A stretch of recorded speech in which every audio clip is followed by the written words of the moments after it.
Est-ce que c'est beau l'Espagne? Est-ce que ça vaut le coup à moto?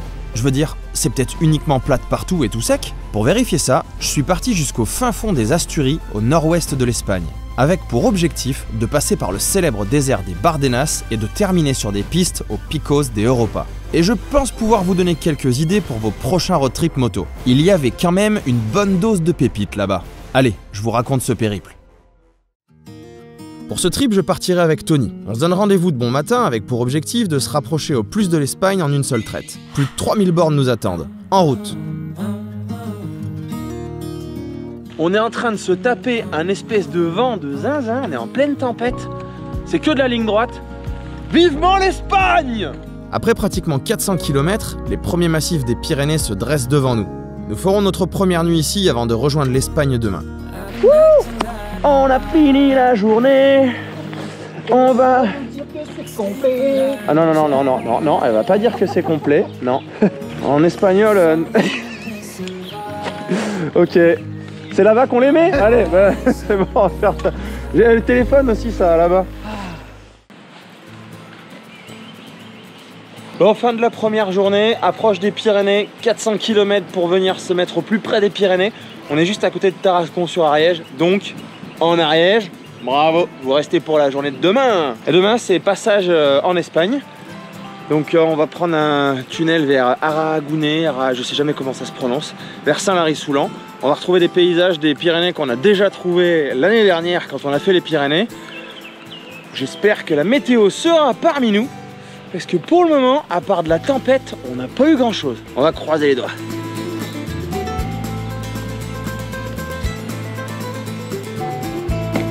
On a souffert toute la journée du vent, tout ça, et le réconfort, il est dans un lyophilisé quoi. Et bah le truc c'est que c'est super bon en fait, c'est la première fois que j'en bouffe, c'est vraiment bon. La météo elle a pas l'air fun demain. Enfin si, demain oui, mais après non. Et c'est Bardenas après, Bardenas sous la pluie, pas Bardenas aussi. Bardenas peut-être la semaine d'après du coup.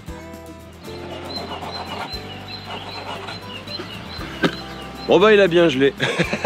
Moi qui pensais me faire une nuit à peu près tranquille, en fait on s'est refait une hivernale. Voilà, il a fait -4, on s'est pelé toute la nuit, mais il devrait y avoir le beau temps avec nous, donc il va falloir se réchauffer et en route. On est sur un petit départ là, 9h36, soleil, montagne, neige. Ah, il y a le repas du midi là, viens ici. Viens là petit magret, magret viens ici, viens là mon magret. Magret, magret. Non? Faut pas stresser la nourriture. Tu es chaud gros? T'es chaud, il fait 4 degrés, on a dormi à -4, un mec il me dit qu'il est chaud, j'en ai marre. Bon, tu vas tenir toi? Oui, oui, non, oui. Allez. Les batteries de la GoPro n'ont pas trop aimé la nuit fraîche. T'as la marche arrière sur ton truc là? Nous prenons donc la route de notre objectif de la journée, rejoindre l'Espagne, et pour ça on va se faire un plaisir de traverser un bout des Pyrénées.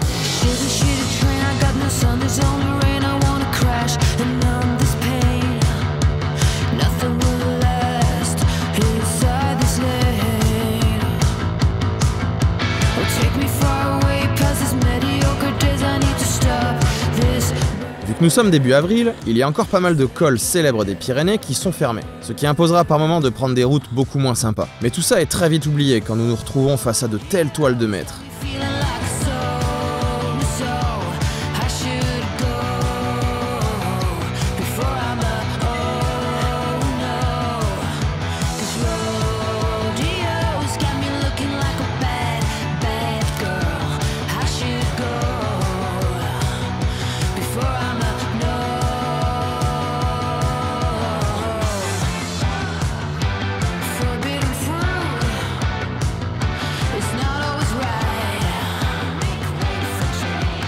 Au col de Persourde, nous ferons une nouvelle pause photo pour admirer les montagnes enneigées au loin. Voilà. Bien y tout. Yes. Vamos a España.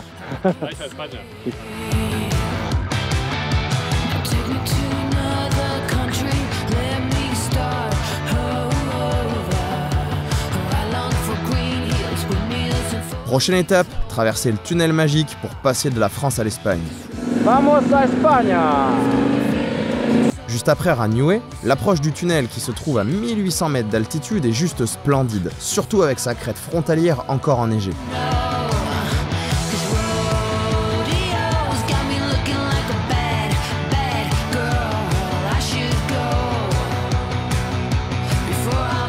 3 km plus loin et c'est officiel. Nous sommes en Espagne. Bienvenido a España.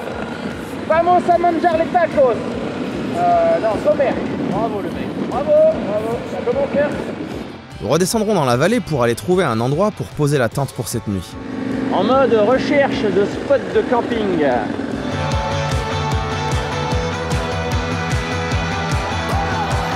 Nous sommes en avance sur le timing, alors ce soir j'ai un peu de temps pour faire de la mécanique. Ma T7 étant neuve, je vais vérifier la tension de chaîne pour être tranquille pour le reste du voyage. Tu vois, avec une T7, le truc qui est chiant, c'est que si tu veux faire ta tension de chaîne, carrément obligé de venir avec la grosse berthe.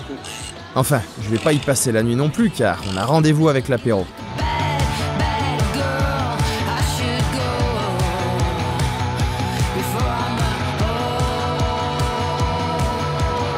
Et bienvenue aujourd'hui dans un nouveau cours de cuisine avec Maïté. Alors Maïté, aujourd'hui, qu'est-ce que vous nous préparez? Dites-moi. Des saucisses à la poêle. Ah, les saucisses à la poêle, c'est formidable ça. Mais c'est super bon pour la santé en plus.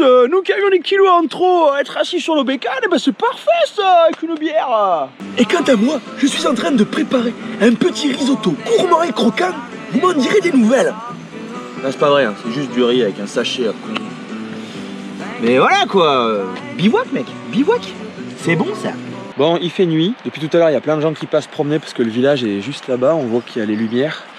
On sait pas vraiment si c'est autorisé ou pas d'être là. Il y a une aire de camping. Il y a des gens qui font des feux des fois parce qu'on voit qu'il y a encore des braises, des trucs qui restaient il y a quelques temps. Donc bon, ben on va se mettre là. Hein. La nuit tombe, donc on met les tentes en dernière minute et puis voilà. Allez, à demain.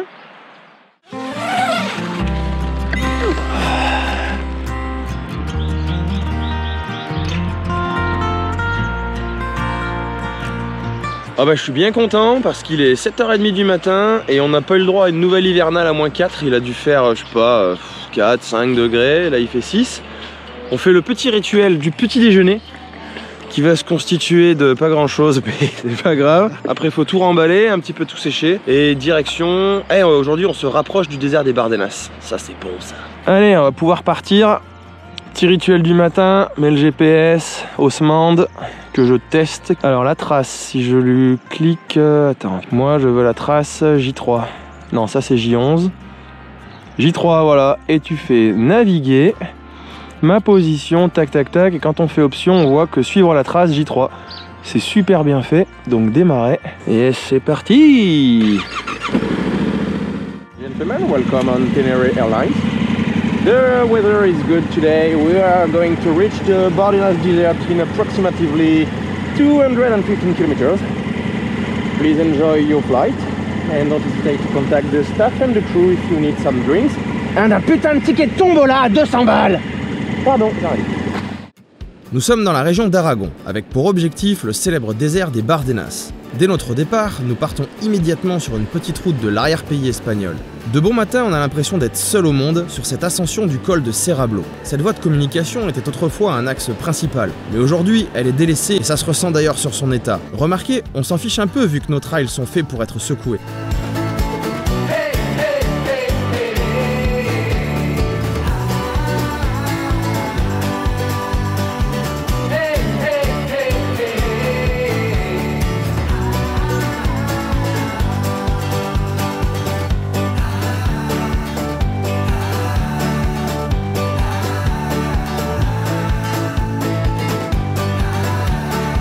On finit par rejoindre les grands axes et ils vont rapidement nous faire regretter notre petite route gravillonnée du matin.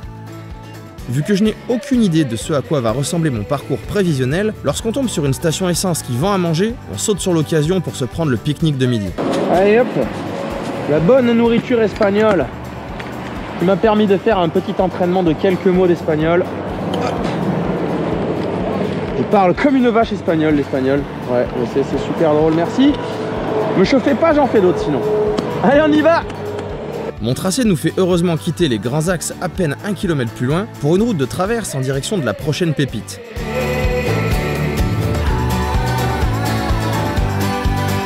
Alors, ¿a dónde vamos? A Hierba.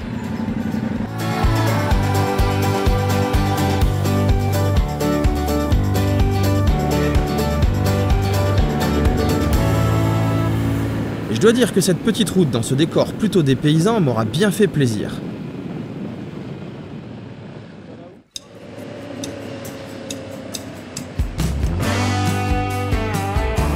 Quand on débarque devant ce Puente del Embalse de la Peña, si, c'est vraiment son nom, je ne m'y attendais pas du tout et je pense qu'il mérite une petite pause, vu qu'il est considéré comme route dangereuse ne pouvant accueillir qu'un camion à la fois ou que 2 voitures, sinon crac. En même temps, il est là depuis 1913, alors soit tout le monde est bien discipliné ici, soit il est pas si frêle que ça.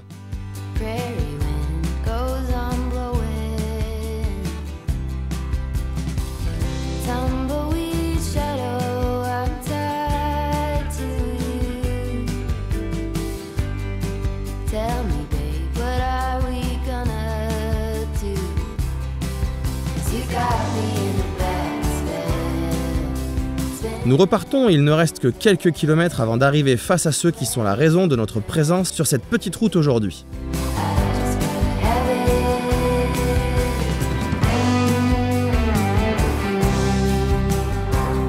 Los malos de Riglos, qui veut dire j'ai mal aux réglisses. Alors, c'est pas ça, mais ça pourrait, on sait pas. Tout bien.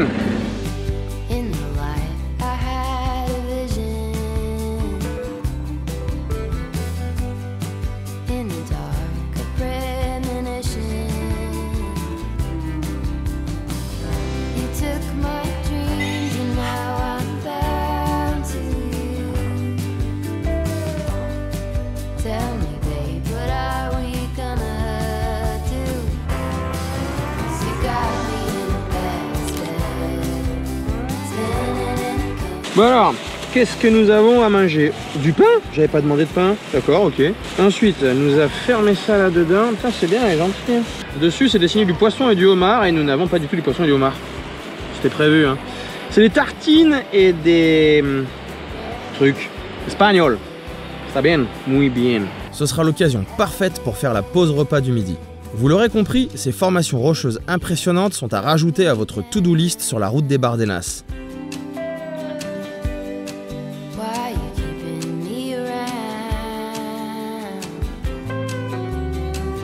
Nous les laissons derrière nous et devant, une route un peu moins fun semble se dessiner.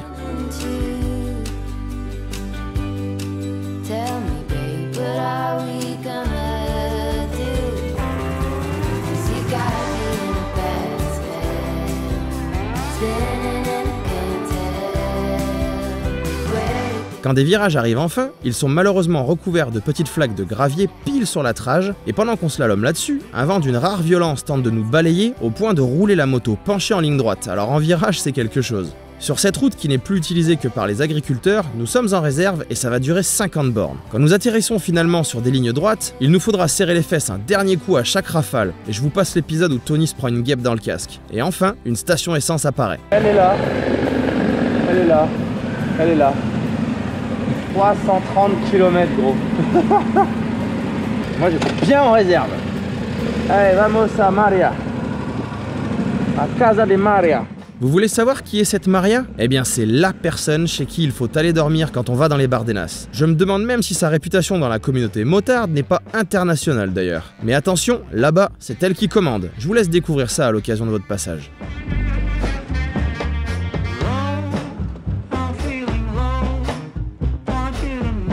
Bon, et ben voilà, après qu'on ait presque manqué de se faire envoyer dans l'espace avec un vent de zinzin, on arrive enfin chez Maria, donc grosse référence ici dans les Bardenas.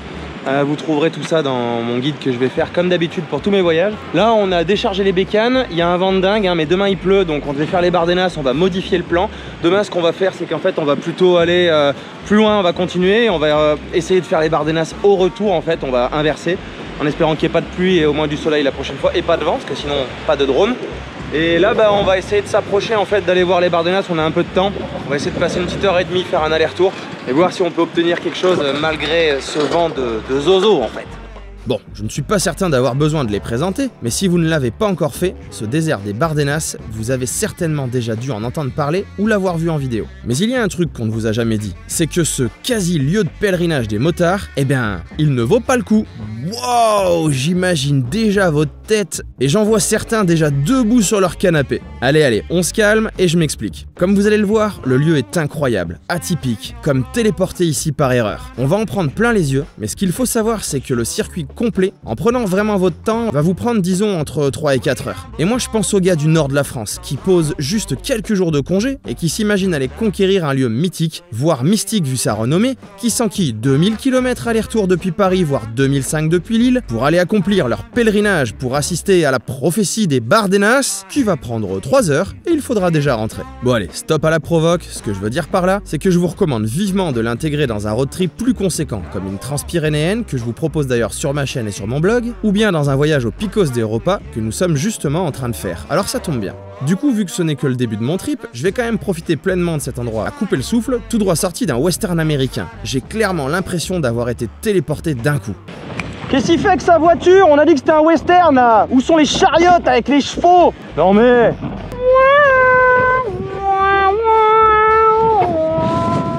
Ah, c'est pas mon cheval! On va descendre un peu la pression quoi. Et la pression ce soir on va la descendre aussi. Enfin bref. Putain c'est trop ça. Il s'est pas dégonflé c'est ça?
Johnny and Dwayne, sur leur fidèle destrier, reprirent la route à la découverte des mystères de l'Ouest hispanique.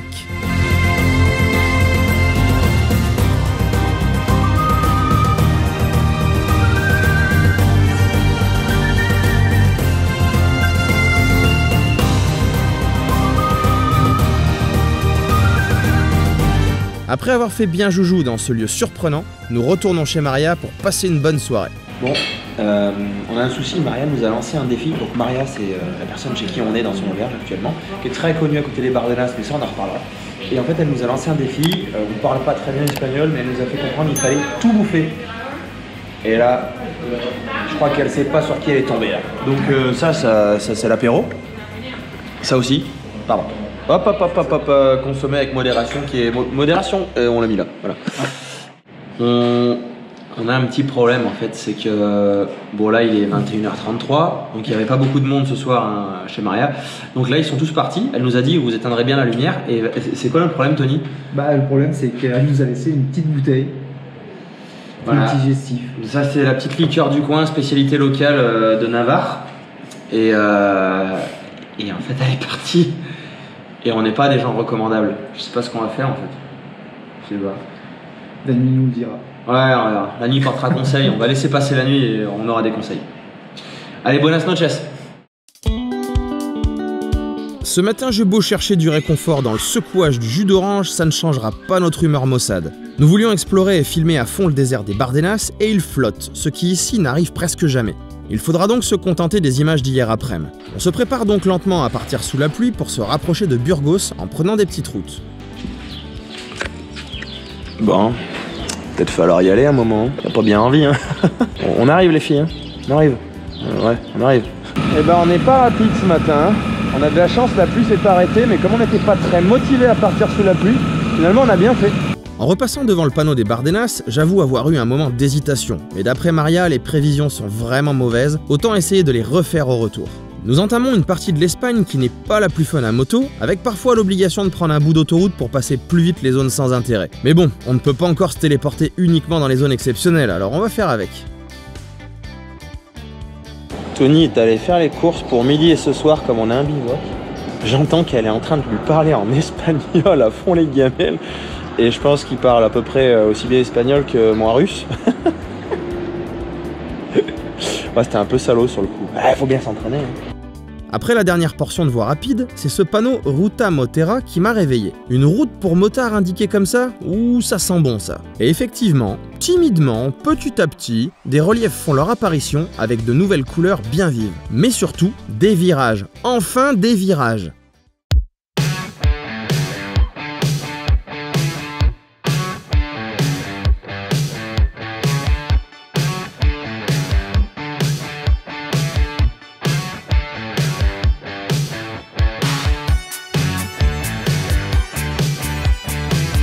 C'est la fin qui nous sortira de cette jolie portion et je crois que nous avons trouvé un spot idéal pour faire une pause. Changement de décor, hein, sérieux? Ça n'a rien à voir. Hein. La chaleur étant revenue et la pluie étant partie, on va pouvoir défaire quelques couches histoire de manger en étant à l'aise. Et mon gars, au virage. Ouais, au virage.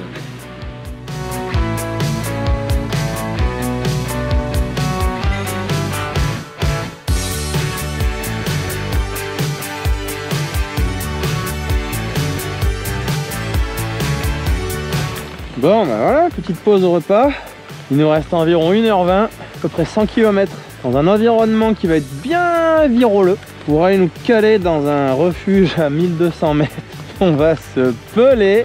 Nous retrouvons notre route à virage, et si vous regardez bien au sol, on a maintenant la confirmation que c'est une route officielle pour motards. Les mecs ont dessiné les trajectoires de sécurité dans tous les virages. Incroyable. C'est clair que c'est pas en France qu'on est près de voir ça.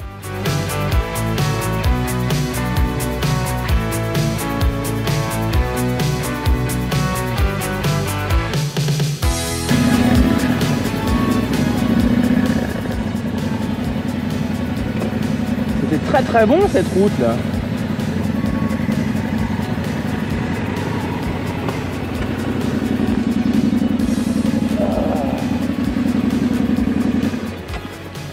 Petit café, tu connais. Ah non, non. Ouais, je sais. Et écoute, c'est pour faire des dédicaces à Brian. On prendra effectivement ici notre café d'après-repas avant de continuer sur une route à l'atmosphère assez bizarre avec cette météo.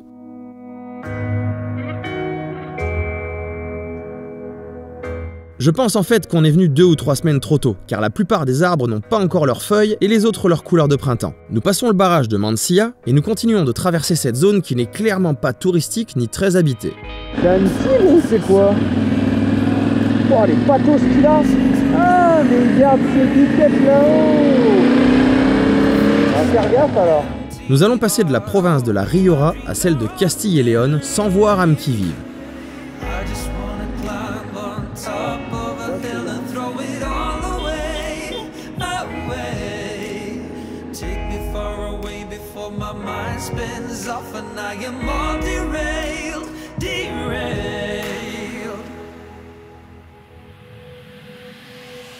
Just drive all the way to the rainbow's end. Just drive, and we'll never turn our backs again.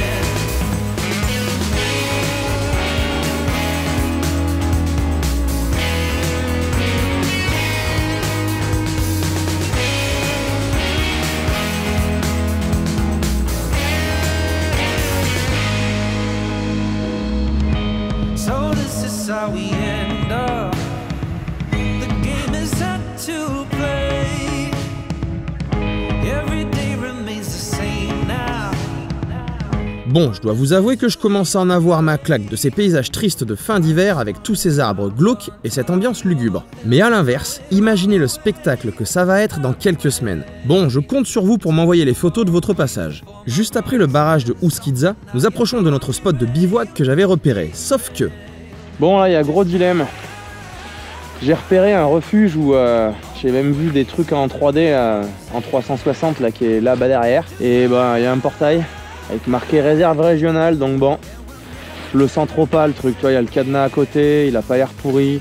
S'il ferme et qu'on est comme des cons demain, peut-être qu'il rouvre, mais bon je sais pas. Ouais, on va laisser tomber hein, mais pourtant il y a bien le refuge et j'ai vu des commentaires, il y a des gens qui y dorment. Hein. Mais bon, peut-être pas en moto quoi. On va essayer de se trouver un camping.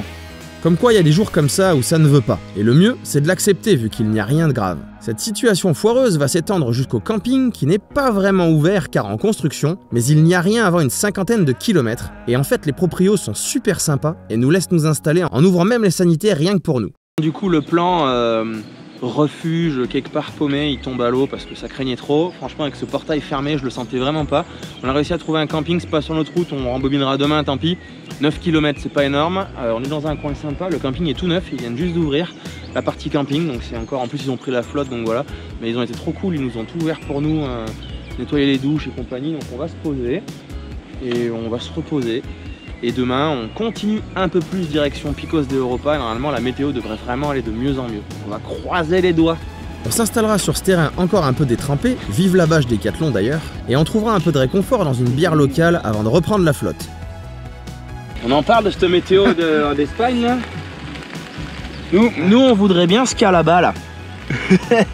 Parce que ce qu'il y a là-bas, non, ça m'intéresse pas trop. Ouais. Heureusement qu'on s'est planqué sous le tarp comme de chips là. Ça se planque pas sous un tarp de chips, mais je sais pas. J'ai que ça à dire. Mais nous on a que ça.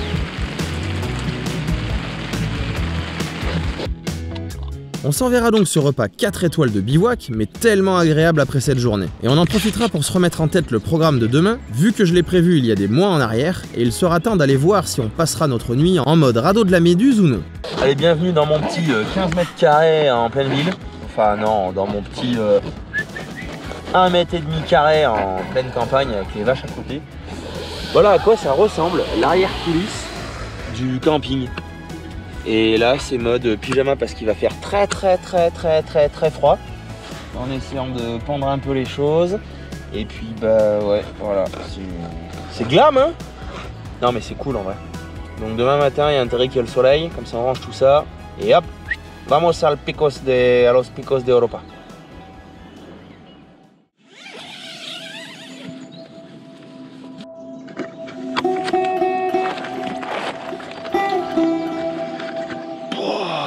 Donc c'est encore bien caillé. Hein. Si je ne me trompe pas. Ça, je l'ai. Oh là là là là. Voilà, buenas. Alors ta moto tu vas caler. Qu'est-ce qu'elle a? Je peux faire de la patineur sur la bécane? Ah ouais, grave. Non. Non. Oh merde. Oh le truc de c'est... Oh non.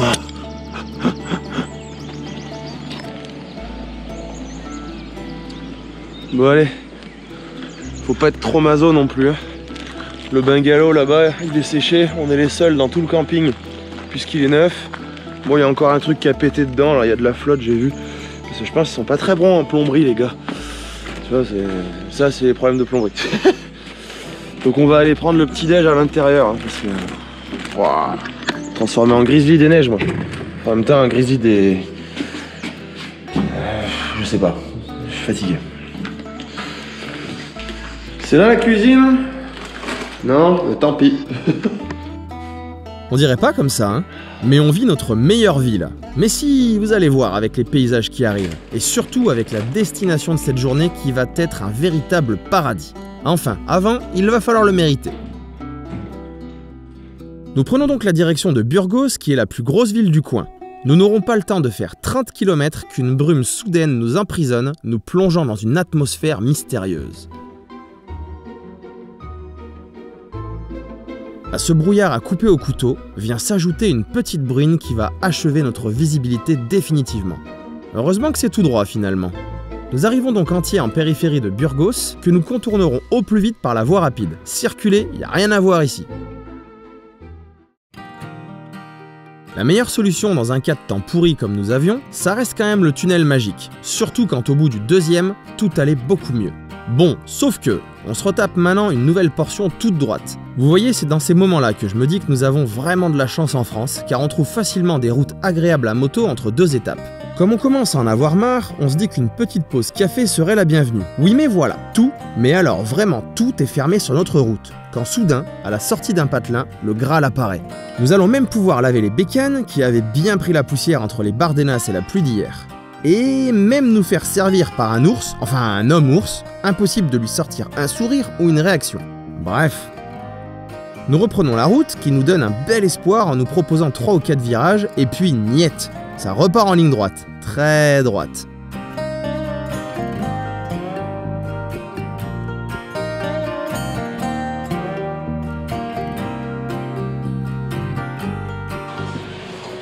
Hola. ¿Es posible de comer? Hamburguesa, sándwich, Ah si, ok. bocadillos. Ok, está bien, gracias. Bon, eh ben on a eu bien froid là sur la première partie, c'était une partie de liaison. Alors quand on vous dit, on est sur la N623 qui est une des plus belles routes il paraît d'Espagne. Alors quand on dit ça, je pense qu'on parle pas de toute la route, hein, parce que là pour le moment c'était pas vraiment top. On avait eu du brouillard, on a eu froid, enfin bon c'était un peu compliqué. Là on se réchauffe dans un resto plutôt que de faire encore les guerriers là et de manger au bord de la route. Il fait vraiment trop froid, il y a beaucoup de vent. Donc on se réchauffe dans un resto et ensuite on va normalement attaquer la belle partie de cette route. J'ai hâte de voir ça. Et après on va aller se planter dans... on est au pied des Picos de Europa après, donc on va pas voir de là, mais c'est très très loin. On a déjà vu des montagnes enneigées au loin. Et j'espère qu'on va pas avoir trop froid.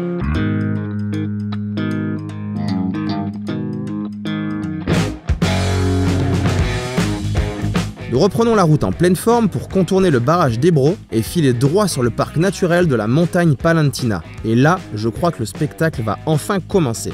Enfin, j'espère.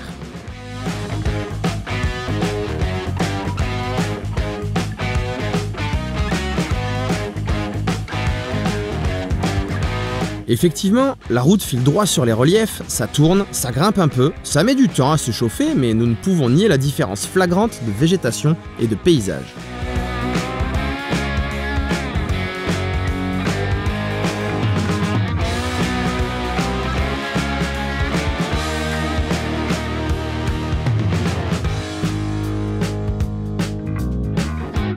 Et puis d'un coup, ça y est, j'en suis sûr, la configuration de ce qui nous arrive dessus ne peut pas nous tromper. La prochaine pépite est juste là devant nous. Ça commence par cette route qui se faufile entre 2 falaises, on dirait presque que c'est fait pour d'ailleurs.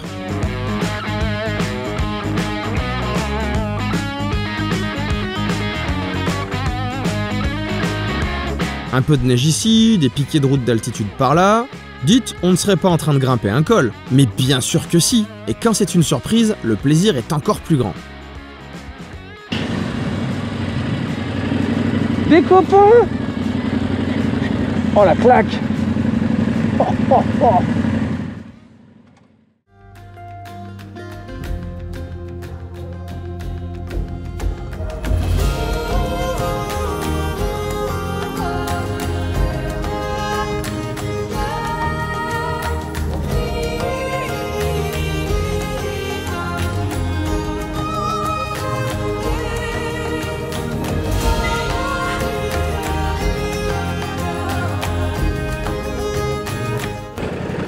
Ah mais attends, y a pas de raison que les mecs ils pourrissent le panneau et pas Bibi. Ok? Alors Bibi va pourrir le panneau. Vous avez laissé de la place à Bibi quelque part? Là.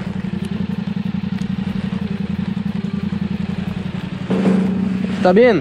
Franchement, c'est vachement plus joli comme ça, tu vois.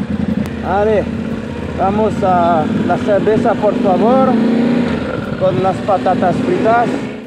La redescente sur cette vallée ouverte devant nous est vraiment sympa.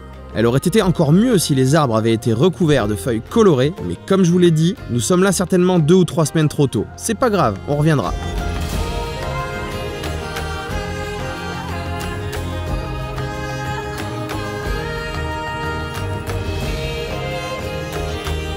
L'objectif de notre journée était en fait d'atteindre la ville de Potes, qui est pour faire court le Chamonix de la région Cantabrie. D'ici, où que vous alliez, les routes sont dingues et les paysages à tomber par terre. Ouais, enfin un bécane, évitez quand même. Hein. Bref, c'est une étape incontournable et vous allez le voir très bientôt. Et même sur le retour de notre trip, car nous repasserons par ici pour terminer notre exploration. Pour le moment, on file s'installer au camping que j'ai repéré face aux sommets enneigés.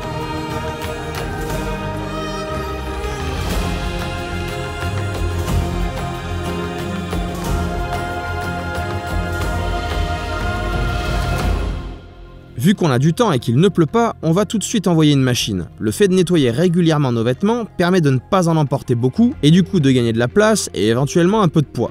Ah oui, au passage, Ça c'est mon truc en mérinos. Ça sent que dalle, ça fait 4 jours que je le porte. On va le laver quand même. Pas les crados. Mais on peut le lire. Ensuite, vous connaissez le rituel. On pose la tente, on installe tout le bazar et surtout, on prend l'apéro pour débriefer de la journée et se remettre en tête les plans de demain. Pour aujourd'hui, on ne va pas se voler la face, c'était en grande partie pas folichon. Mais dans un trip, on ne peut pas toujours être sur des routes parfaites et il y a parfois des jonctions. Mais promis, les dingueries arrivent dès demain. Puis il faudra aller vérifier si le vin de la région est bon et en faire autant avec la nourriture. Et enfin, aller se reposer sous la tente. Bonne nuit! Ce matin, nous ouvrons les yeux dans un camping près de Potes, qui est plutôt bien situé. Nos compagnons du matin seront les contreforts des Picos des Europa. Nous nous apprêtons à passer une journée qui va jouer avec les deux extrêmes, avec des paysages absolument dingues montant en puissance tout le long de la journée, pour finir avec une galère sans nom en pleine nuit. C'est parti! Buenos días, señor y señoritas. Señores y señoritas. Alors, aujourd'hui, on va aller dans les montagnes qu'on doit un peu voir derrière. On a une chance inouïe, on va en prendre plein la figure. Bam! C'est le soleil. C'est la première fois qu'on a autant de soleil et qu'on a autant de ciel bleu, n'est-ce pas? Donc on va pouvoir sécher nos affaires et on va pouvoir partir pour une journée avec combien de bornes déjà? 246. Donc 246 km de route apparemment très très bonne en montagne. Il y a de quoi se faire plaisir. Alors on range tout ça et let's go! Voilà. Spaghetti. Sí, muchas gracias. Muchas gracias. Y buen viaje. Gracias. Adiós. Adiós. Nous retraversons Potes pour sauter sur la superbe N621 qui m'a bien plu de bon matin.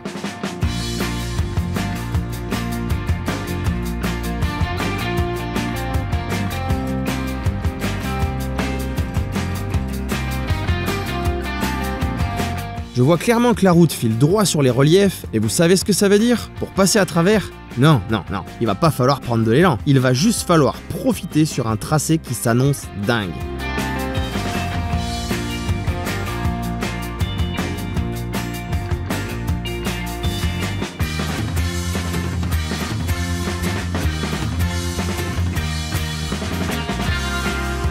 La montée est effectivement parsemée de points de vue aménagés, et s'il y en a autant ici, c'est que nous sommes bien sur une pépite, mais attendez de voir le sommet.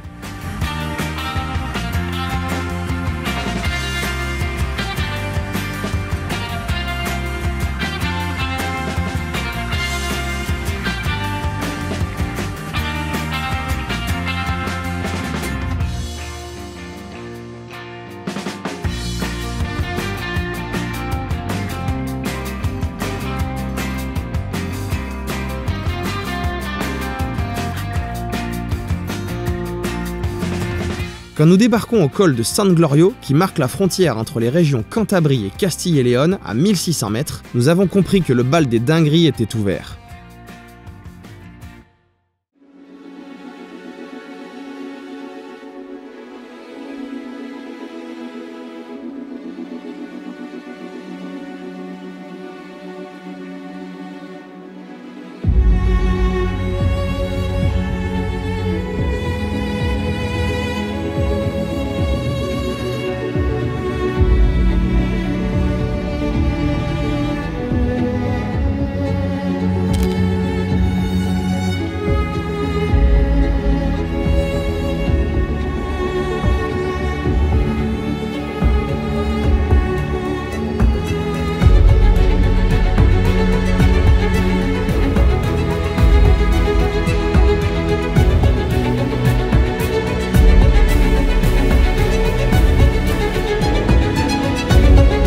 En sortant de Dianaves, on débouche sur des gorges qui viennent encore diversifier le tableau. Oh comment ça dégaine, mais cet endroit c'est quoi ce délire quoi? Que de la montagne, que de la neige, que de la verdure, la petite rivière, petit cours d'eau, tout ça là, la gorge qui suit derrière. Et on va en plus me rajouter un tunnel à ce que j'écoute. Ah oui. Ça c'est un tunnel qui est muy bonito, hein. El filo del tunnel. Ouais, j'avais compris, merci Vera. Bon ben sinon l'Espagne c'est aussi ça en fait. Qui l'eût-tu cru qui? Non, qui l'eût cru? Oh là là, il est en forme le bonhomme de mon matin.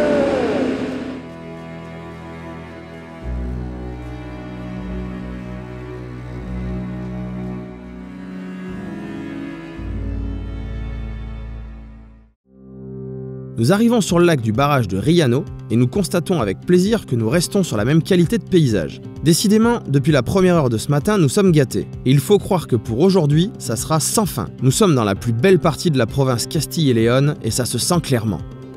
Ça ne s'arrête jamais. C'est pas possible. Je sais pas si j'ai déjà fait un plein avec une vue aussi belle que ça. Je crois qu'on bat des records. On sort de notre station essence avec vue, mais impossible de regarder autre chose que ces reliefs. Mais où est-ce qu'on est, quoi? Où est-ce qu'on est?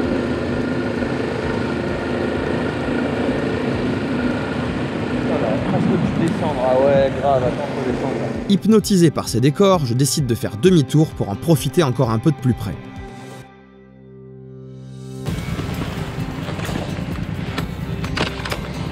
Décidément, ce matin, c'est difficile d'avancer. Hein. Il y a des paysages splendides dans tous les sens, en permanence. C'est énormissime, quoi. Il doit rester encore 200 bornes, on a dû même pas faire 50 bornes et il est midi. Une pépite ce bled, une pépite.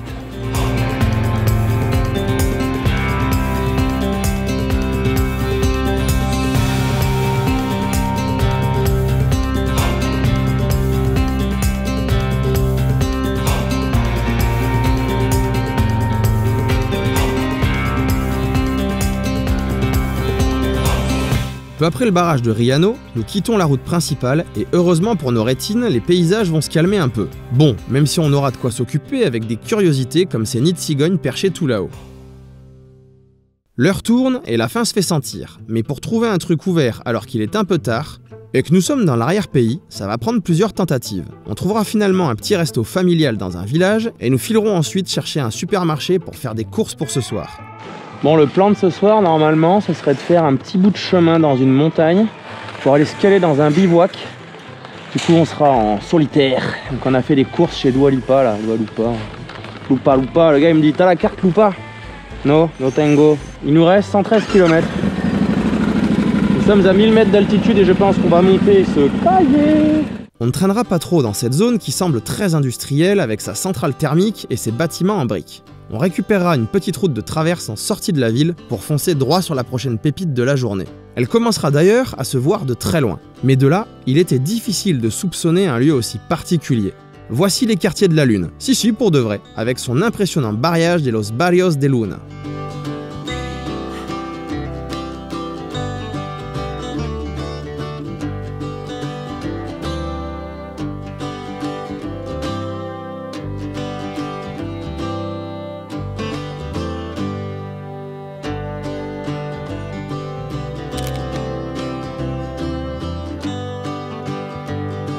Mon tracé va nous faire tout le tour de cette immense retenue d'eau entourée d'un décor de folie. Autant vous dire qu'on va profiter de ces quelques kilomètres à fond.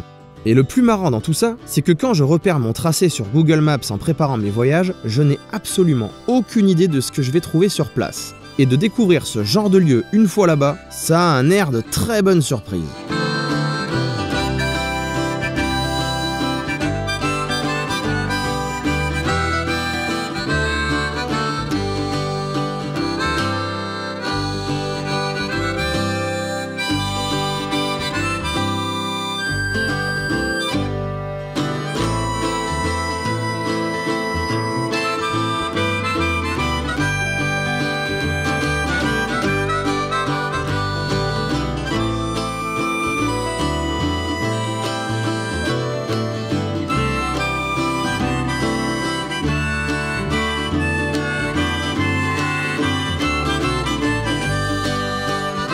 Nous finissons par laisser derrière nous ce lac magnifique, et ce n'est pas pour autant que les paysages vont être moins beaux. Nous allons continuer à monter crescendo jusqu'à atteindre des sommets de dinguerie. Ici par exemple, on retrouve quelques lignes droites, et puis d'un coup, la route prend des airs d'États-Unis, avant de nous faire déboucher sur d'immenses écailles rocheuses qui méritent une nouvelle pause.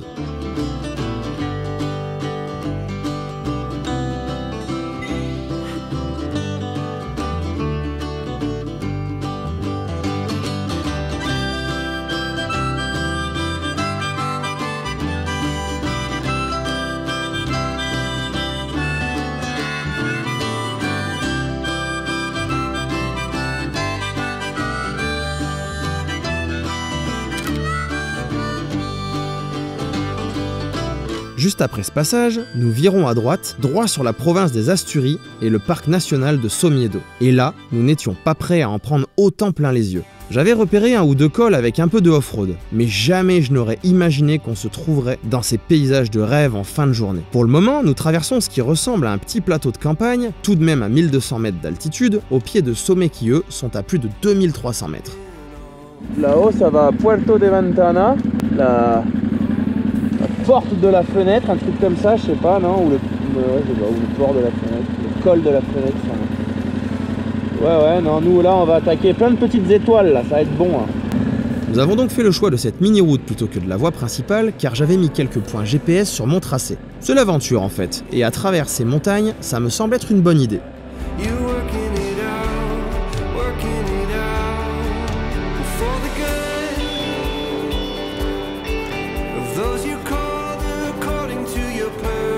Quand on a débarqué dans ce mini-village, traversé par une si petite route, ça sentait soit le cul-de-sac, soit une section off-road. Ce qui, à l'époque, allait être une première pour nous, vu que nous venions d'avoir ces motos que très récemment.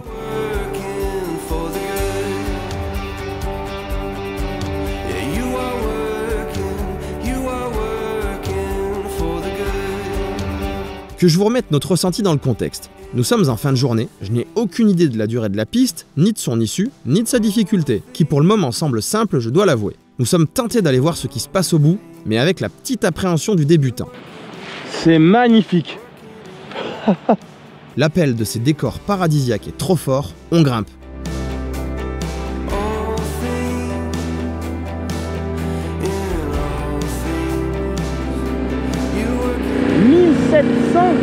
Ah ouais. Oh non, du goudron. Oh non. C'est quoi cette arnaque là?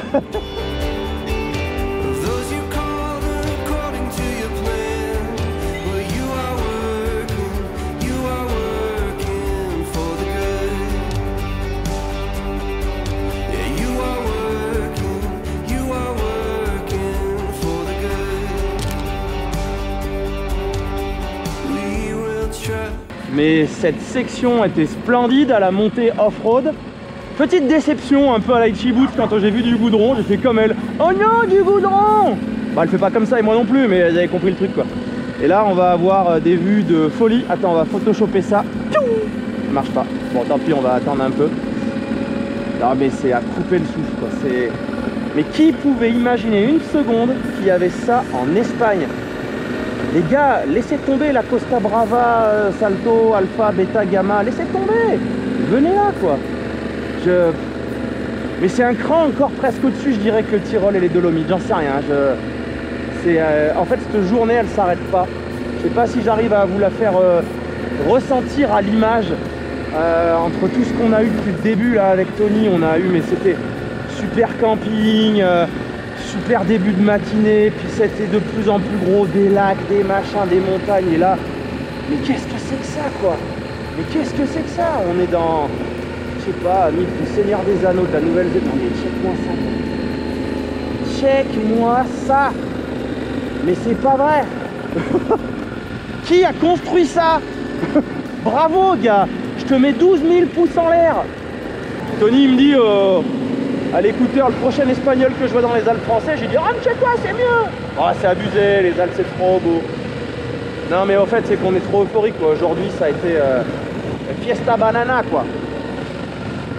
Allez, on va se concentrer un peu et 1 heure de route, 43 km, 1 heure de route, il dit ça va être la petite route. Direction bivouac d'altitude, pelage de cojones, ça va être sympa. On n'arrive pas à avancer, je vous le dis, on n'arrive pas à avancer, c'est trop beau. Putain, c'est un truc de fou. C'est un truc de fou. L'espagnol là, ça fait 3 fois qu'on le croise et je lui fais pouce, il m'a fait ouais mon país, il est beau mon país. T'as raison mec, une folie. Oh, une folie.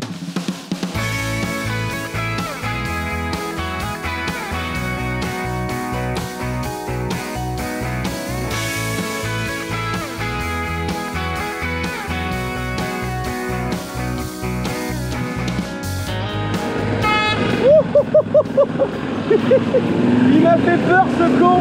Et il a bien fait hein. En plus c'est un gamin qui était au volant, enfin il était avec son père mais Bon ok, 34 à l'heure c'est trop vite, on va rouler à 2. Sur cette fin de descente, je me rappelle répéter dans mon casque en boucle que ce pays n'a pas de limite de beauté des paysages dans cette région. J'ai dû retirer l'audio qui était mauvais avec le vent sur la GoPro 7, mais on m'entendait me demander si au bout on n'allait pas tomber sur des fées ou des sirènes, vu qu'on nageait en plein rêve.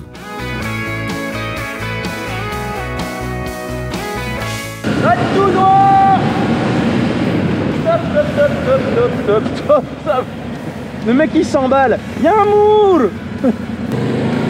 J'avais dit qu'il y aurait des fées là, je te jure. Hein. Ouais, là on arrive à Foncombe. Hein. Il y a le Seigneur des Magnots là. Hein. Enlevez-moi ce fond d'écran de Windows XP, voyons. On le connaît par cœur. Avec un peu de volonté, nous avons réussi à regagner la vallée. Et même quand les paysages descendent d'un cran niveau splendeur, c'est la route qui prend le relais avec de beaux virages.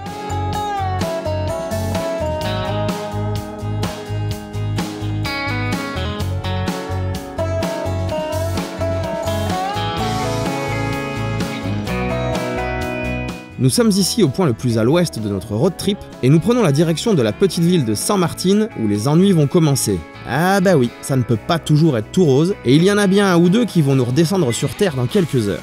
En attendant, nous faisons encore le plein de points de vue de dingue au col de San Lorenzo avant de descendre pour chercher mon spot de bivouac que j'avais repéré.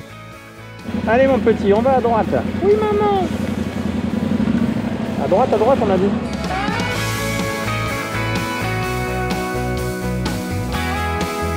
On est en train de se perdre pour chercher un bivouac. Ah mais il y a des gens partout.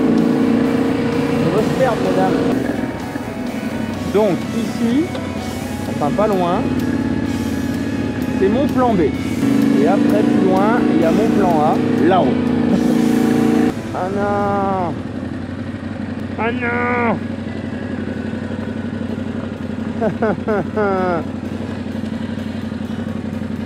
Bon bah voilà, c'est mort.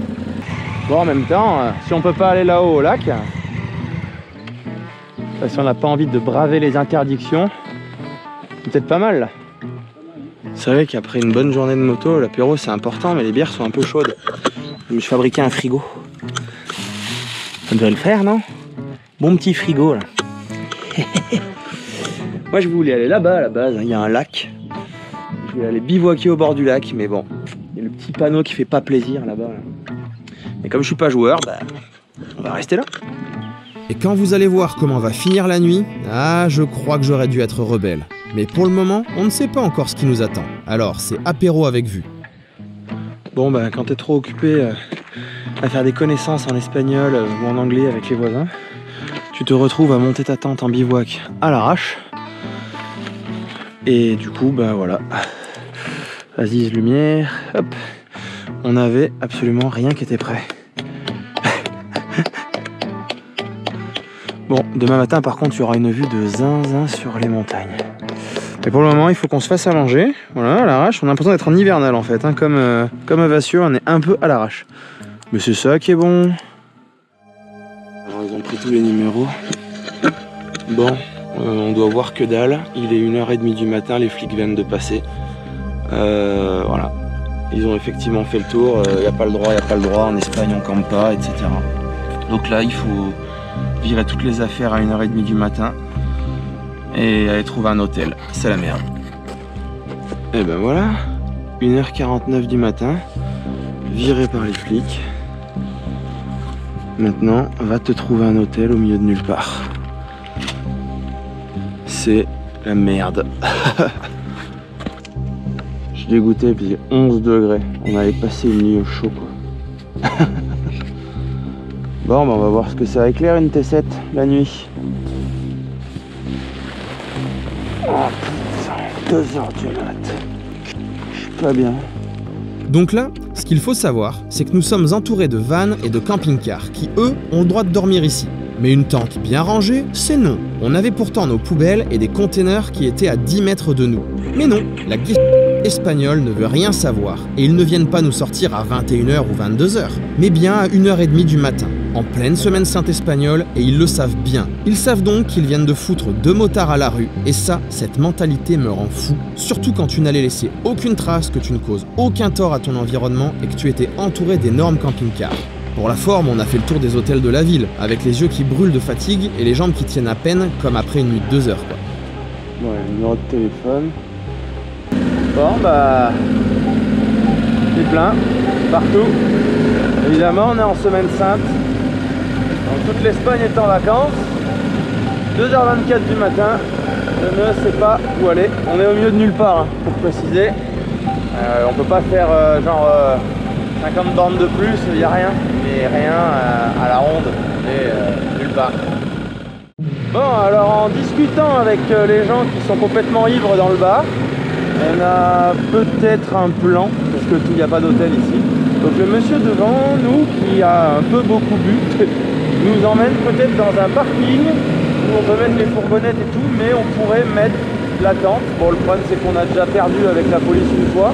Je dois avouer que de rester sur ça après une telle journée, ça plombe un peu l'ambiance. Et si nous n'avions pas été d'autant bons petits soldats, peut-être que de simplement dormir sur nos matelas dans l'herbe, ça serait passé en restant là-haut. Enfin, ça fait partie de l'aventure. J'aurais aussi pu être plus malin et choisir un emplacement bien plus camouflé. Le bilan des courses, c'est que les gens bourrés, le gars qui nous a emmenés, il nous a emmenés sur un espèce de parking, moi je trouve que là sans le coup de gorge. C'était dégueulasse, alors il y avait un terrain de foot derrière où on pouvait se mettre soi-disant, il n'y a pas de problème, mais la garde civile est juste à côté, mais il n'y a pas de problème. Ouais, bon, on s'est déjà fait virer une fois, c'est bon, ils ont pris nos cartes d'identité, je sais pas si on aura une prime ou pas, j'en sais rien. Verdict, on est allé dans un autre endroit où il y a plein de camping-cars. Donc en camping-car, ben là on voit vraiment que dans la GoPro. Mais tu as le droit de faire ce que tu veux, il n'y a pas de problème, tu peux dormir n'importe où apparemment, mais pas en tente. Ben, on va attendre à côté des motos que le soleil se lève et on va partir éclater demain matin. Voilà. Muchas gracias la Guardia Civil machin. Nous reprenons le guidon des motos dès le lever du soleil. Ouh, ce café déjà ouvert me fait de l'œil après notre nuit catastrophique à somnoler au pied de la moto sur un parking. On voudrait d'abord aller faire le plein, mais je crois qu'il est encore un peu tôt, alors on va déclencher l'opération café. Je dois avoir une tête de mort. Il est 7h55. Bah au moins on sera pas en retard aujourd'hui puisqu'il n'y a rien à plier, tout est déjà rangé. Voilà. Les motos sont juste à bras derrière. Et nous, bah, on a pris le premier bar qu'on a trouvé ouvert pour essayer de prendre un café parce qu'on a dormi par terre sur de l'herbe, enfin dormi, non, on a attendu que le soleil se lève, à peu près. Donc on se fait un café, et histoire de bien se réveiller la figure, un petit sandwich chorizo qui arrache les dents. Voilà, une fois de plus, on remercie la Guardia Civil espagnole pour ce bon moment. Nous retournons à la station-service faire le plein, servi par un gars de bonne humeur si tôt, ça nous a fait le plus grand bien. En plus on a rigolé car il n'avait pas compris que je voulais payer pour les 2 pleins, du coup on a failli partir en n'en payant qu'un seul. Bref, c'était fun. Nous prenons plein nord car je voulais faire tout le tour de la chaîne de montagnes de Caldovero. Sur la carte ça me plaisait bien, et j'avoue que vu notre petite forme, ce genre de jolie gorge avec des petits virages qui nous bercent, c'était bien agréable.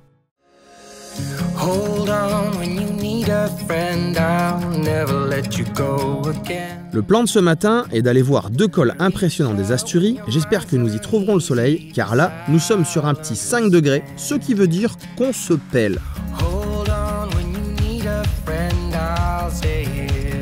Quand on tombe sur un premier point de vue non prévu, on en profite pour faire un break au soleil. Avec une telle vue, c'est un régal. On va se réchauffer un peu au soleil, hein. Ah, ce truc là, ah, ça chauffe, c'est bien.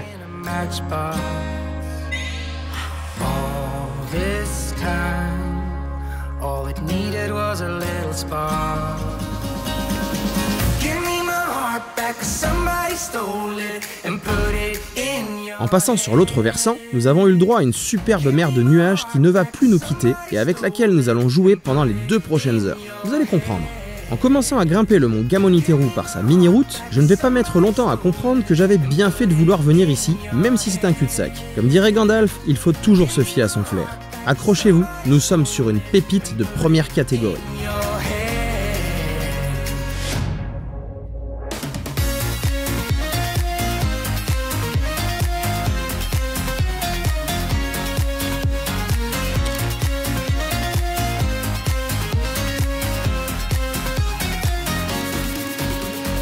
Une fois au sommet, nous sommes presque à 1800 mètres d'altitude avec l'impression d'être au milieu de nulle part et d'être seul au monde.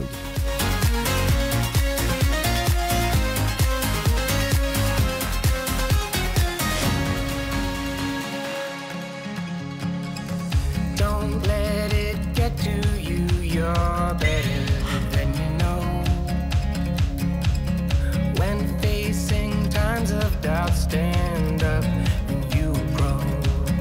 La descente se fait sur la même route, mais comment pourrions-nous nous lasser d'une telle vue? Allez, cap sur le prochain sommet qui s'annonce totalement dingue lui aussi.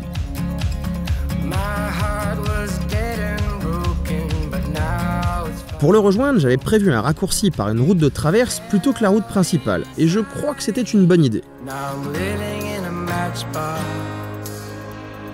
All this time, all it needed was a little spark. Give me my heart back, 'cause somebody stole it and put it in your head. Give me my heart back. Oh là là, mais quelle vue de dingue! Ça fait du bien de se réchauffer au soleil après cette nuit pourrie. Pas vraiment envie de partir, mais bon, faut y aller. Hein. Allez, go Pepper. Wouhou, wouhou. Un peu l'impression qu'on pourrait en prendre comme ça là. Donne-moi des nuages. On fait pas une course les filles. Hein. Je crois que cette route est ce qu'on appelle par chez moi une route à chèvres. Ah, le bon chien de berger qui me les a mis au bon endroit. Merci petit. Au-delà d'être animalière, cette descente nous aura aussi réservé la traversée de la mer de nuages. Ça faisait une éternité que ça ne m'était pas arrivé, et cette transition entre deux mondes est assez déroutante. Surtout qu'une fois l'avoir traversée et avoir rejoint le plancher des vaches, nous allons immédiatement reprendre de l'altitude vers le col de l'Angliru et repercer encore une fois cette couche de nuages. Et une fois de l'autre côté, la magie opère instantanément. C'est ici que l'expression « paysage à couper le souffle » va prendre tout son sens quand vous allez découvrir les points de vue sur cette montée. Pour moi, ce sommet est un immanquable de la région, surtout qu'avec une pente maximum de 20%, nous ne serons pas près de l'oublier.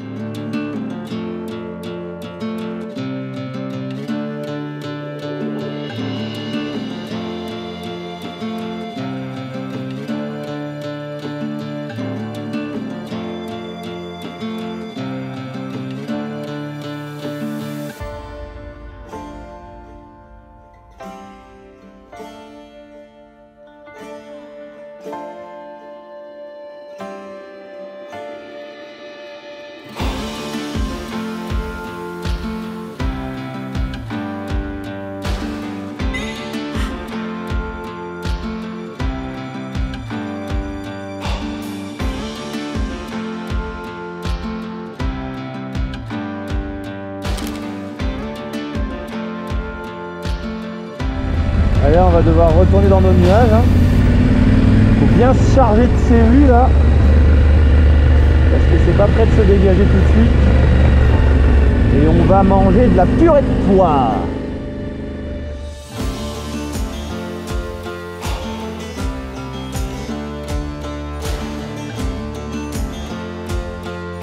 Alors autant à la montée c'était chaud patate, mais à la descente, bon la GoPro doit pas bien rendre, mais si là on doit voir quand même, c'est une falaise le truc.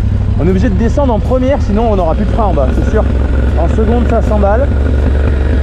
Donc la pente maxi c'est 21,7 je crois j'ai vu, ou 6%. Et la moyenne sur 1 km c'est 18%. Une fois de retour en bas, le contraste va être assez tranché puisque nous allons avancer un maximum par un bout d'autoroute afin de faire rapidement un détour sur la côte avant de replonger au cœur du parc national des Picos de Europa. Bon, il y en a plein le cul de l'autoroute. Du coup, on s'est arrêté dans une espèce de station là. On va manger un petit bout. Il commence à être tard, il est presque 2 heures, la météo est pourrie. La pause sera ultra rapide car on doit avancer. Après un dernier bout d'autoroute, nous passons sur de la petite route pour rejoindre les Bufones de Pria. Ce sont des formations rocheuses assez particulières auxquelles je voulais jeter un œil. En plus de ce côté atypique, il faut avouer que la côte est superbe ici, et ça fait plaisir de voir l'océan, même si ce sera court. Ça rajoute encore un peu plus de contraste à notre journée.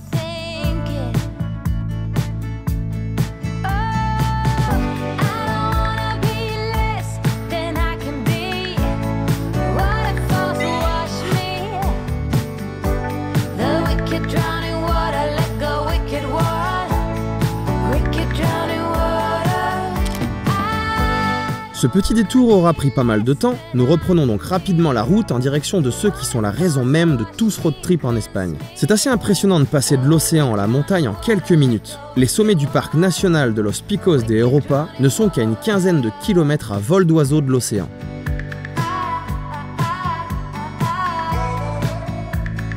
Pour ce soir, j'ai repéré un petit camping à 2 pas des plus beaux coins de la région, ce qui nous permettra d'aller les explorer dès demain à la première heure. Enfin, à notre première heure.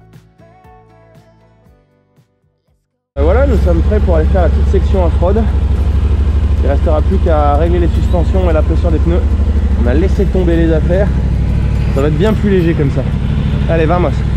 Bon, pour la section off-road en plein paradis, on en reparlera plus tard. Tout ne va pas exactement se passer comme prévu. Mais pour le moment, nous prenons juste après le camping les petites gorges du Rio Carès en direction du cœur des Picos de Europa. Il faut quand même que je vous confie que c'est ce qui nous attend qui est la raison même de tout ce road trip. Alors autant vous dire que je suis dans un état d'excitation absolue, et je trouve que ce début de décor complètement encaissé laisse présager d'une ouverture plutôt grandiose sur la fin.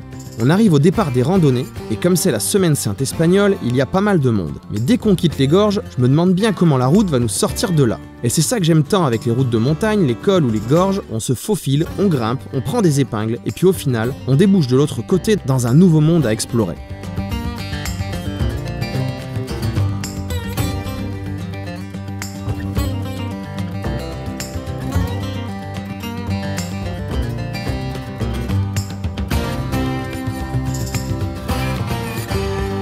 Ici, c'est le parfait exemple. Après un slalom entre les rochers et quelques virages bien serrés, nous atterrissons sur une route en bord de falaise qui file en direction de notre objectif. Le spectacle est déjà grandiose.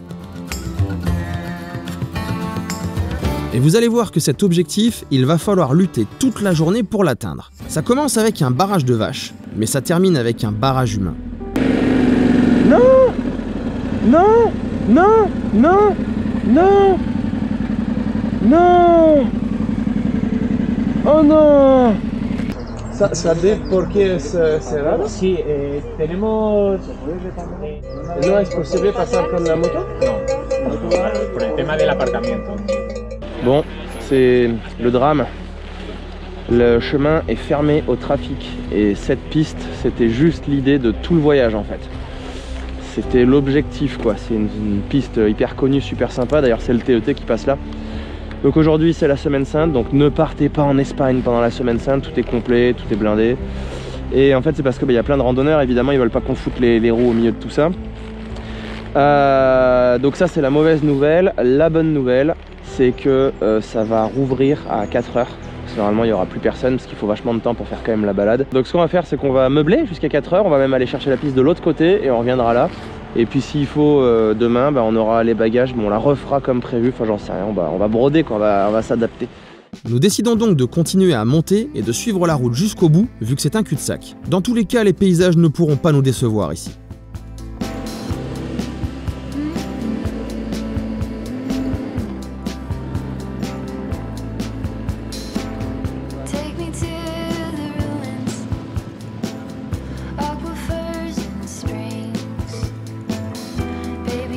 Bon alors, ce qu'on a fait, c'est qu'on a pris Sautrès, ensuite on est allé à Tres-Lisso, c'était une route en cul-de-sac. Et tout ça pour meubler un peu de temps, parce qu'on a vraiment du temps pour après, à la fin de journée, pouvoir se faire notre petite balade là. Là, je sais pas s'il y a moyen de se boire un petit café. Nous partirons donc sur un concept local, le café fromage de brebis bien fait. Et ça passe plutôt bien en terrasse au soleil. Nous rebroussons chemin et effectivement les montagnes vues dans ce sens sont encore plus belles.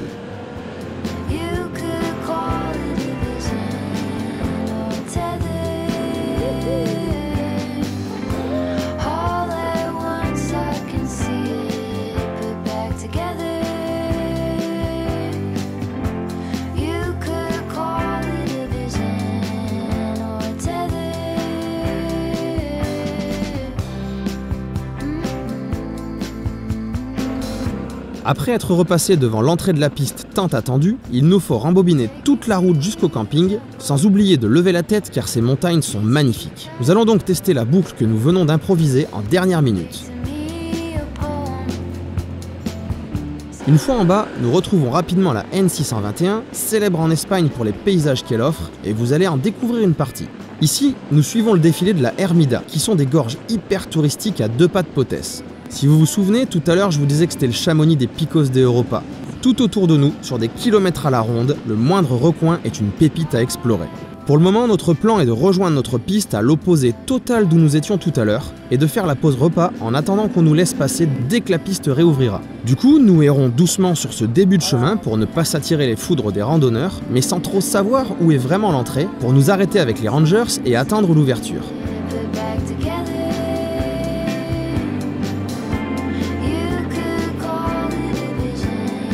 Ça grimpe de plus en plus et les reliefs se dévoilent petit à petit. Je crois que nous allons droit sur un bout de paradis.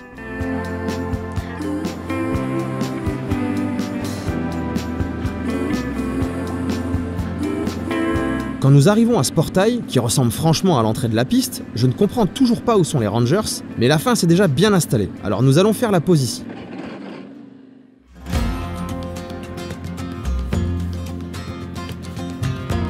L'envie de découvrir ce qui nous attend après nous ronge pendant tout le pique-nique, nous allons donc pouvoir enfin attaquer.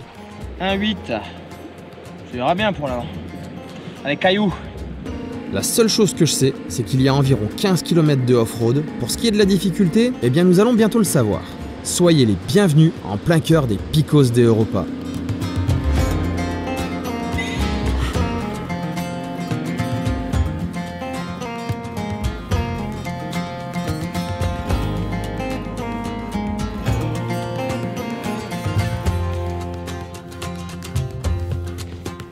Bon bah, pas besoin de béquilles.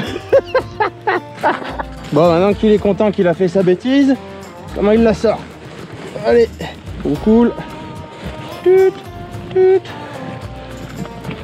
N'empêche, je suis sûr que ça passe. Hein.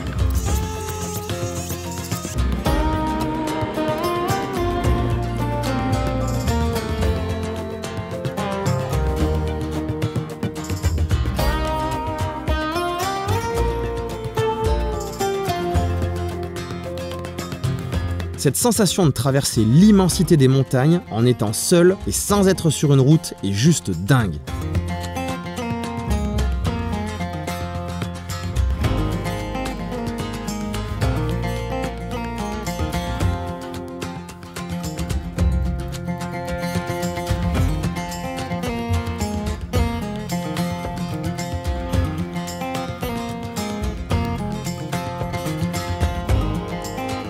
Nous arrivons sur une partie de la descente avec quelques pierres, et ça va nous intimider vu qu'à l'époque, c'était notre première fois en off-road.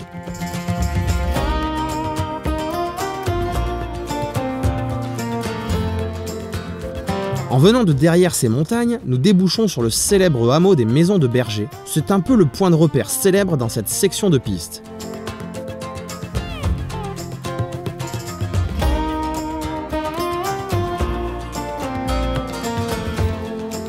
Le coin est sublime, mais vous savez ce que ça fait quand vous mettez un gamin dans un terrain de jeu? Il ne veut plus partir. Bon bah comme on a bien adoré ça, on y retourne mais en montée cette fois. Là ça va être drôle. Tant qu'à être ici, autant voir les paysages dans les deux sens. On va donc remonter notre partie technique pour nos nous d'avril dernier et retourner de l'autre côté. En voyant ces images aujourd'hui, je vois tout de suite que je n'avais pas encore compris à l'époque que mon meilleur ami en off-road c'était Gaz.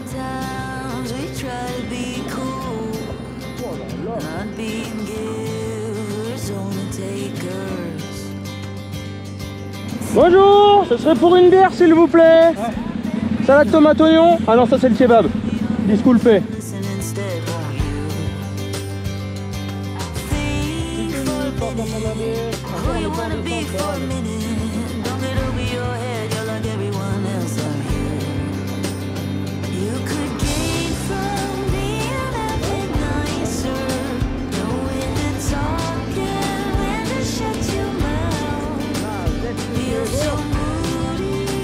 De nouveau à l'autre bout de cette crête, il sera l'heure de prendre un dernier shoot des Picos de Europa. Allez Pepper, demi-tour toute.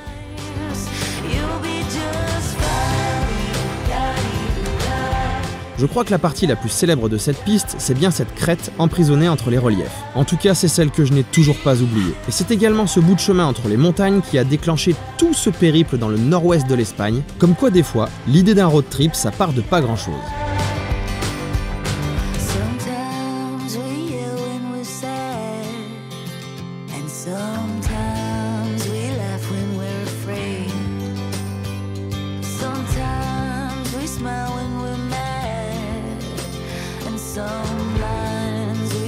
De retour à nos cabanes en pierre, je pensais que la sortie était juste là, mais il reste une belle portion avant de retrouver le goudron. Alors vu que nous sommes quasiment seuls au monde, nous allons en profiter encore jusqu'au bout. Aujourd'hui, je n'ai toujours pas oublié cette sensation de se sentir tout petit à travers des décors d'altitude par des chemins, en croisant peu de monde, en voyant peu d'infrastructures, en plein milieu de la nature. Et ça commence d'ailleurs à me donner quelques idées et quelques envies pour des prochains road trips.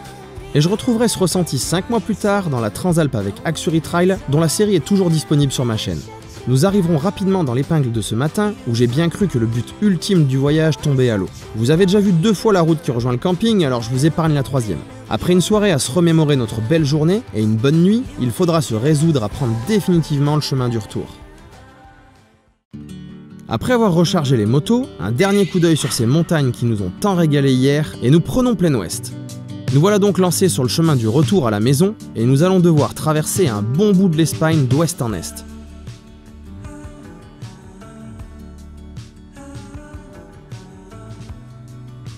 Nous démarrons de bon matin avec le début du défilé de la Ermida, que nous avons déjà fait en partie hier, ce qui sera quand même un plaisir vu la route et ses décors.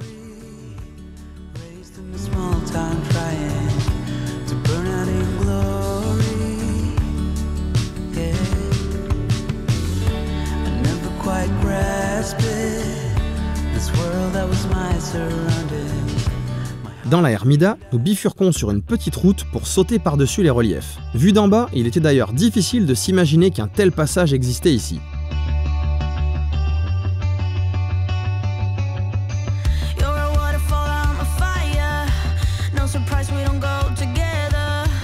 C'est en fait ce mini-col de 658 mètres d'altitude qui nous aura permis de nous extirper des gorges sans devoir faire un immense détour. En fait, pour partir, nous allons utiliser une route alternative plutôt que l'itinéraire principal proche de la côte. Et le concept sera de jouer à saute-mouton avec tous les massifs sur notre passage, avec différents cols à traverser. Ça nous permettra d'essayer de rester au maximum dans des paysages sympas. Mirador, mirador, mirador. Non, c'est pas la bonne phrase. Ma qu'est-ce que c'est beau. Il va falloir consommer beaucoup d'alcool, mon garçon, les prochaines soirées. Parce que là, la dépression va s'installer en s'en allant d'ici.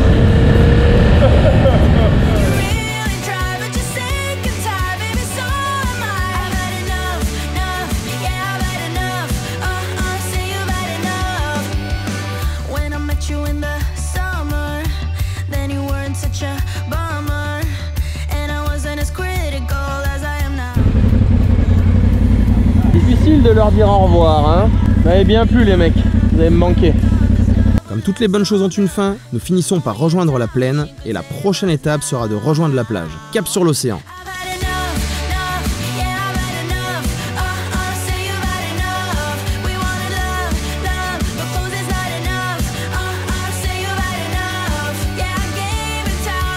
Un peu après Santander, j'avais repéré un camping proche d'un bout de côte assez connu pour ses paysages. Ça devrait nous permettre de faire une première étape sur le chemin du retour. Allons voir si on peut trouver une petite place. Changement d'ambiance, on est maintenant au bord de l'océan. Et bon, il y a moins de relief, c'est clair, mais il y a surtout moins de soleil. Encore là, ça s'est un peu dégagé, on est arrivé, on a cru qu'il allait flotter. Et en fait, il va sûrement en flotter. Et la mauvaise nouvelle, c'est que normalement pour le retour dans les Bardenas, fait exprès pour changer l'itinéraire et passer une deuxième fois pour pouvoir les voir et les faire complètement, les explorer sous le soleil, et ben ils annoncent de la pluie. Et ce sera la deuxième fois en 6 mois qu'ils voient de la pluie. Vas-y, la mer elle m'a mouillé là. Vas-y, viens, je t'attends. Viens, viens, viens, viens, viens, viens, viens, viens. On la prend? On la prend? Non, non, même pas petit joueur. Comme on a eu pas mal froid ces derniers temps, j'avais pas prévu qu'il ferait aussi froid en Espagne, même si on est dans le nord de l'Espagne. J'essaie d'éviter les flaques d'eau, enfin de mer, d'océan du coup.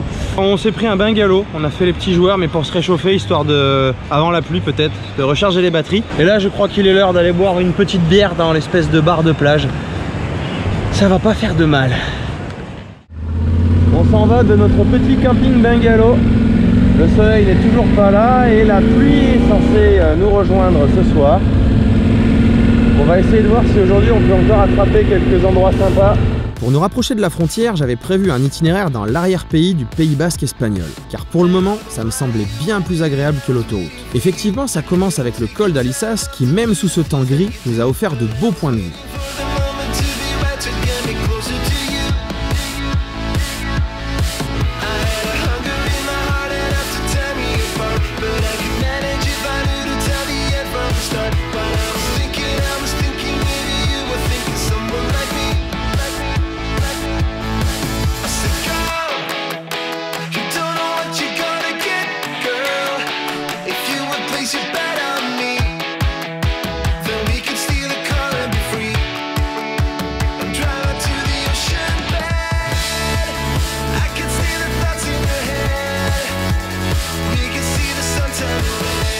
Nous allons ensuite alterner entre routes pas spécialement mémorables et jolies routes de campagne.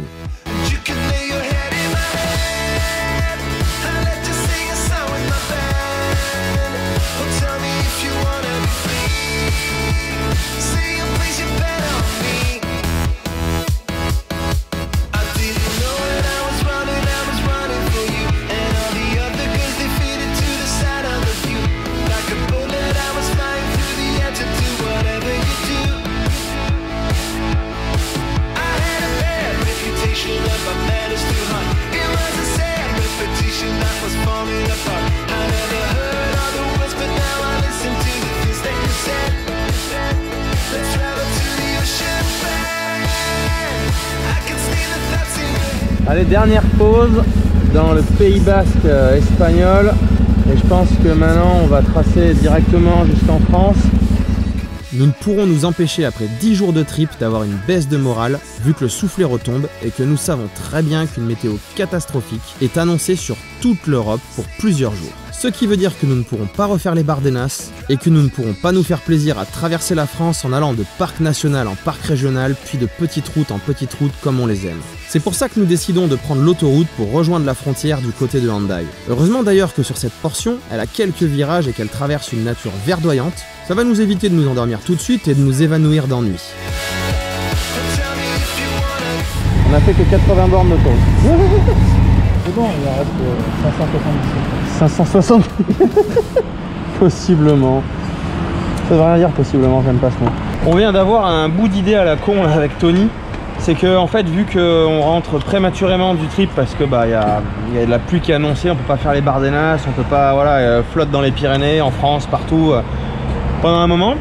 Et ben on s'est dit tant qu'à faire, pourquoi est-ce qu'on se ferait pas 1000 bornes d'un coup et qu'on rentrerait pas à la maison? Parce que bon, si demain on se retrouve à prendre la pluie et qu'aujourd'hui on a une chance de passer à travers, mais il faut faire 1000 bornes et on gagne une nuit d'hôtel.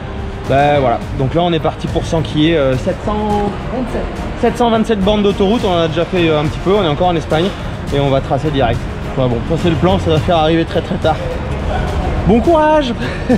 C'est ainsi que je me lance sur le plus long trajet que je n'ai jamais fait de ma vie en une journée, et avec autant d'autoroutes. Je vais donc découvrir tous les petits muscles de mes fessiers, de mes ischios et du bas du dos, car ils vont m'envoyer un certain nombre d'insultes pendant plusieurs heures. Pour essayer de m'occuper, je lance des chansons qui bougent, mais ça ne fera pas non plus de miracle. Je sais ce que vous vous dites. Ouais, il fait que râler alors qu'il rentre d'un trip gavé de paysages de dingue, et puis y a pas le choix, faut bien rentrer un moment ou un autre. Je sais, mais c'est comme ça, je suis sûr que ça vous fait pareil à vous aussi quand vous rentrez. Rajouter une couche parce qu'à mon avis, il va commencer à faire froid, bientôt plus de soleil. On vient de faire le plein. On est quoi? On est à 1 heure de Toulouse. Ah ouais, c'est ce que je fais là. Ah merde, excuse-moi, je suis en train de Bien sûr, je parle à la caméra, un mec qui casse ma vidéo, le gars, pour une fois que je pense à expliquer ce qui se passe là et à filmer. Et en fait, l'idée c'est d'essayer de s'arrêter. Là, je me mets pas à poil, hein, je me rembraille. L'idée c'est d'essayer de s'arrêter juste pour faire le plein. Donc toutes les. Combien? 2h30 ou 3h? Je sais pas. Et de se dégourdir les jambes. Et voilà, donc le prochain stop, ce sera pour grignoter aussi. Et normalement, on devrait arriver vers, je sais pas, minuit, un truc comme ça. Bon bah comme prévu, on roule de nuit. Il reste 230 km. On crève de faim, fallait pisser, faire le plein. Donc c'est fait. J'espère qu'on va pouvoir rentrer rapidement parce que commence à être bien fatigué là. Bientôt 1000 bornes. Bonjour, ce serait pour aller se coucher s'il vous plaît. Prochaine à gauche, prochaine à droite. Ouais. Et là-dessus. Putain, je suis en réserve moi. Je viens de tomber en réserve. Et ben voilà, on va se coucher. Allez, c'est comme ça que se termine ce trip. Pardon? Comme ça? Non, c'est vraiment trop déprimant. Et ce trip mérite une meilleure fin après tout ce qu'il nous a apporté. Maestro, générique de fin s'il vous plaît. En avril dernier, j'ai voulu aller voir les Picos de Europa. Tony est venu avec moi et on a pris la direction de l'Espagne. Sur la route, on est tombé sur un désert, alors on s'est pris pour des cow-boys dans le Far West. On a traversé des routes nulles, des routes droites, des routes tristes, du brouillard, des routes bien, des pistes bien, des routes exceptionnelles, des montagnes sympas, et nous sommes enfin arrivés dans une partie de l'Espagne qui déborde de paysages à couper le souffle. Alors on a fait ce que j'aime le plus en bécane, explorer des cols, et encore des cols, toujours plus de cols. Mais au fait, on n'était pas supposé faire un trip de 3000 bornes pour traverser les Picos de Europa par un bout du Trans Eurotrail. Si, mais j'avais gardé le meilleur pour la fin. Alors si vous êtes à la recherche de nouvelles idées de voyage, en solo, ou à partager avec votre moitié ou avec vos potes, je vous recommande à 100% de faire le même que nous et d'explorer les provinces des Asturies, la Cantabrie et Castille et Léon. Et puis si vous ne voulez pas vous prendre la tête avec les traces et l'organisation, le guide complet du road trip est disponible en lien sous la vidéo. Ah, une dernière chose, si vous voulez récompenser mon travail, il vous suffit de cliquer sur le petit bouton s'abonner. Je vous donne rendez-vous dans une prochaine série. À bientôt!